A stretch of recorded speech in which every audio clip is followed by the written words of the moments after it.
পড়া বুঝতে এবং মনে রাখতে খুব স্ট্রাগল ফেস করতে দেখে একবার এক শিক্ষক ছাত্রকে একটা অ্যাডভাইস দিলেন।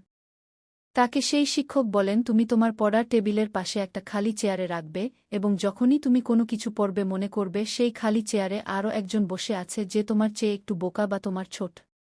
তাকে তুমি যে পড়াটা মাত্র পড়লে সেটা পুরোটা এক্সপ্লেইন করবে এবং ততক্ষণ পর্যন্ত এক্সপ্লেইন করতে থাকো যতক্ষণ না তোমার মনে হয় যে ছেলেটা বা যে ওই চেয়ারে বসে আছে সে সেটা বুঝতে পেরেছে। একে বলে দি এমপ্টি চেয়ার টেকনিকু। এই টেকনিক কাজে লাগিয়ে প্রতিবার যা কিছু পড়ে একটা অঙ্ক করুক বা যে কোনো বই পড়ুক একটা লেসন শেষ করে যখন মনে হয় সেটা পারে তখন সে ওই খালি চেয়ারে যে বসে আছে সে কল্পনা করে সে খালি চেয়ারটা দিকে তাকিয়ে পুরো জিনিসটা বোঝানোর চেষ্টা করে।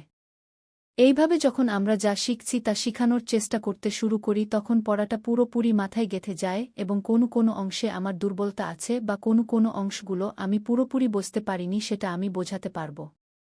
আপনিও একবার চেষ্টা করে দেখতে পারেন।